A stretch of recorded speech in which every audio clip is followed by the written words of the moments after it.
Peanut butter as we know it today was invented in 1890 by an American doctor. He used it as a protein substitute for people whose teeth were so bad they couldn't chew meat. Nice. The best peanuts for making peanut butter are runner peanuts because they're uniform and roast more evenly than peanuts that vary in size. They arrive at a factory already shelled. To make a 500-gram jar of peanut, 5 grams. That's about 1,100 nuts. The nuts travel through a hot air roaster, heated to 204 degrees Celsius. The shaking motion moves them around so they roast evenly. More than 3,600 kilograms of peanuts go through this roaster every hour. When they come out, they've turned from white to light brown.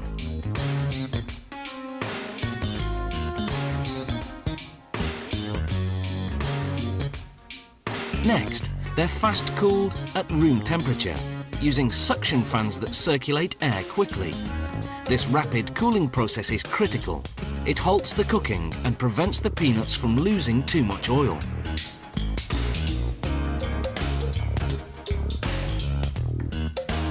Next, the peanuts go through a machine called the blancher. It removes the outer skins by rubbing them between rubber belts. Then it splits the kernels and removes the heart of the peanut, which has a slightly bitter taste. But what's discarded doesn't go to waste. The skins go to farmers for pig feed, and the hearts go into bird feed.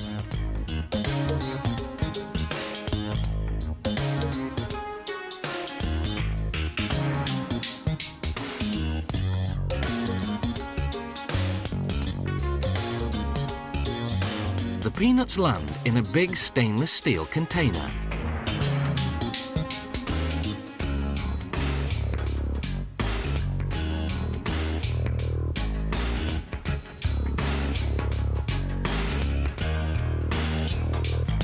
From there, they drop down into the grinder to be ground into a paste.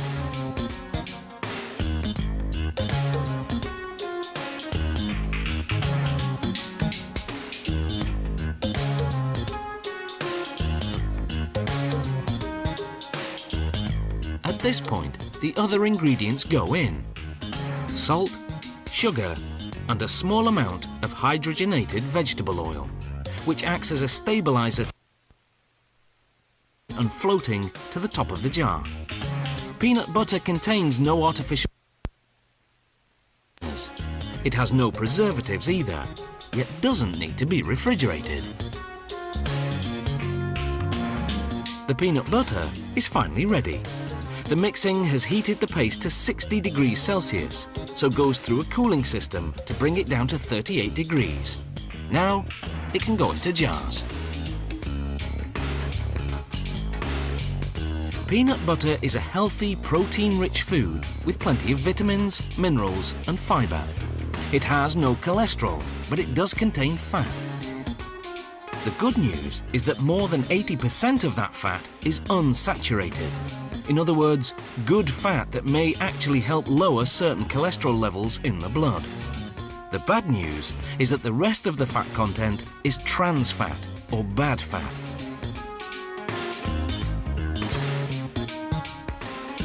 It comes not from the peanuts themselves, but from the oil that's used as the stabilizer.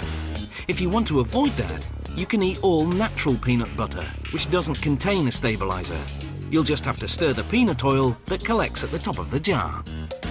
Once the jars are filled with peanut butter, they go through the capping machine. The caps have an aluminium seal inside.